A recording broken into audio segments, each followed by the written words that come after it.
কোথায় চলেছে আমাদের প্রিয় স্বদেশ? সামনে কি আরো অন্ধকার সিঁড়ি?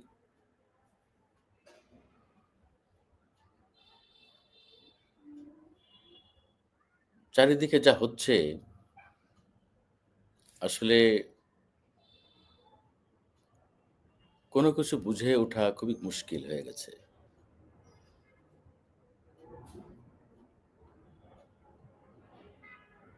স্বৈরাচারী হাসিনা সরকারের পতনের ৬ মাস পার হয়েছে। পার হয়েছে। ৫ই আগস্ট ফ্যাসিস্ট হাসিনা ভারতে পালিয়ে যাওয়ার পর বাংলাদেশের অত্যাচারিত, নিপীড়িত মানুষ তাদের ক্ষোভ প্রকাশ করতে রাস্তায় নেমেছিল। সেদিন গণভবন দখল হয়েছিল। মানুষ গণভবনে ভাঙচুর, লুটপাট চালিয়েছিল। সবই ছিল ক্ষোভের বহিঃপ্রকাশ। দেশের বিভিন্ন স্থানেও আওয়ামী লীগের বিভিন্ন স্থাপনায় ফ্যাসিবাদের যেসব মূর্তিমান আতঙ্ক ছিল তাদের অফিস, বাসাবাড়িতে হামলা হয়েছিল। সেটি ৫ই আগস্ট, ৫, ৬, ৭ এরকমই আরকি। কিন্তু ৮ই আগস্ট তো ডক্টর মোহাম্মদ ইউনূসের সরকার দায়িত্ব নিয়েছে। এখন তো দেশে একটি অন্তর্বর্তীকালীন সরকার ক্ষমতায় আছে। আমি জানি না যে আমার দর্শক এবং যারা শুভাকাঙ্ক্ষী তারা বিষয়টি কিভাবে নিবেন। ফ্যাসিবাদ উৎখাত করার ব্যাপারে, ফ্যাসিবাদের সর্বশেষ চিহ্ন মুছে দেওয়ার ব্যাপারে যে কর্মসূচি ৫ তারিখ থেকে শুরু হয়েছে নতুন করে, যাকে বলা হচ্ছে বুলডোজার মিছিল ইত্যাদি। বিষয়টাকে আমি দেখি ২ ভাবে। প্রথমত মনে করি এই ৬ মাসের মাথায় এসে নতুন করে আবার যা হচ্ছে এটার জন্য দায়ী শেখ হাসিনা এবং তার দলের নেতাকর্মীরা। কারণ শেখ হাসিনা ভারতে পালিয়ে যেয়ে সেইখান থেকে গত ৬ মাসে দফায়, দফায় উনি বক্তব্য দিয়েছেন। তার নেতাকর্মীদের সঙ্গে যে কথা বলেছেন, সেই প্রত্যেকটি বক্তব্যে, কথাবার্তায়, ফোনালাপে সবই ছিল তার এক ধরনের ক্রোধ, এক ধরনের প্রতিহিংসা। শেখ হাসিনার কোনো বক্তব্যে জাতির কাছে ক্ষমা চাওয়া বা তার ১৫-১৬ বছরের যে শাসন যে ভুল হয়েছে, সেই ভুল স্বীকার করা তো দূরের কথা। উল্টা তিনি বলেছেন যে, "এই পরিস্থিতি থাকবে না। আওয়ামী লীগ আবার ফিরে আসবে। তখন একটা, একটা করে প্রতিশোধ নেয়া হবে।"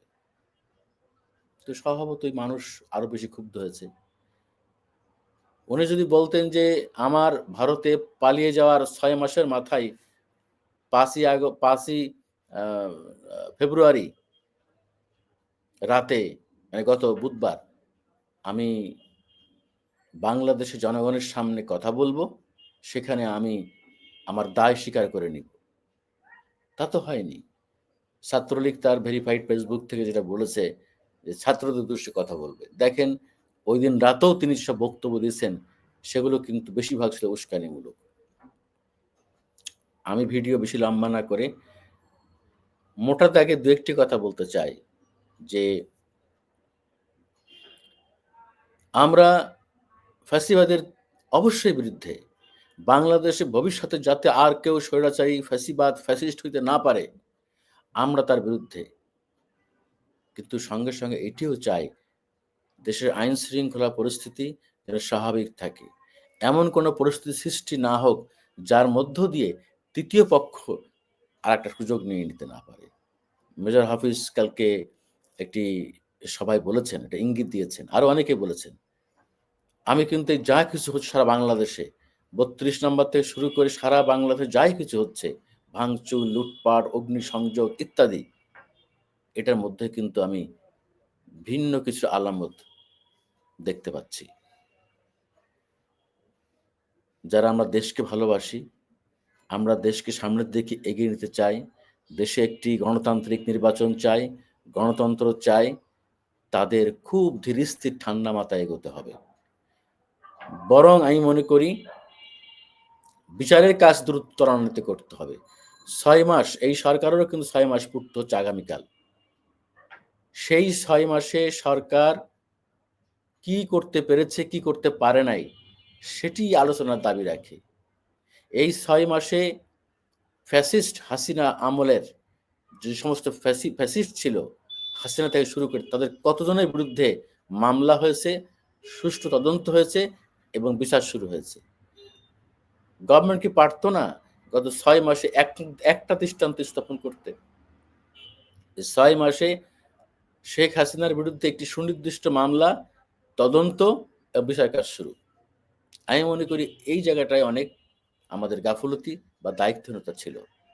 এখন দরকার গণ অভ্যুত্থান চলাকালে যারা খুন গুম করেছে, নির্মম হত্যাযজ্ঞ চালিয়েছে, তাদের বিচার করা।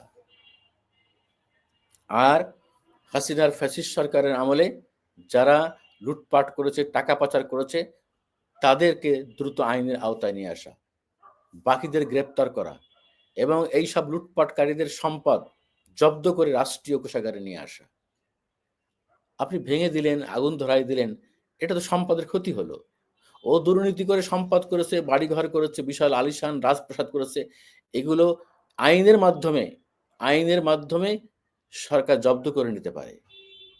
ধ্বংস করলে তো রাষ্ট্রের সম্পদ ধ্বংস হয়ে গেল। বিষয়টি খুব স্পর্শকাতর, অনেকে এটা নিয়ে সমালোচনা করতে পারেন। আমি মনে করি যে দেশে শান্তি, শৃঙ্খলা, স্থিতিশীলতা খুব জরুরি। আমরা এইসব করে কোনো তৃতীয় পক্ষের ফাঁদে পা দিচ্ছি না তো, এটা ভেবে দেখতে হবে। দেশে নতুন করে একটি অরাজকতা সৃষ্টি করে কেউ ভিন্ন কিছু করতে চায় কিনা, সেটি আমাদের চিন্তা করতে হবে। যারা এই ফ্যাসিবাদ বিরোধী আন্দোলনে এখনো সক্রিয়, তাদের প্রতি শ্রদ্ধা রেখেই বলছি, আপনাদের অসম্মান করছি না। আপনারা প্লিজ একটু বোঝার চেষ্টা করেন। সারা বাংলাদেশে যেভাবে ছড়িয়ে পড়ছে সংঘাত, সহিংসতা, ভাঙচুর, লুটপাট, এটি আমি ভালো লক্ষণ মনে করি না। যেহেতু দেশের সরকার আছে, আইন কানুন আছে, আমি মনে করি সবকিছু আইনের মাধ্যমে করা উচিত। যদিও সরকার গভীর রাতে আরেকটা বিবৃতি দিয়েছে যে এটা তারা শক্ত হাতে প্রতিরোধ করবে। আমি মনে করি সেটি হওয়া উচিত। আল্লাহ হাফেজ।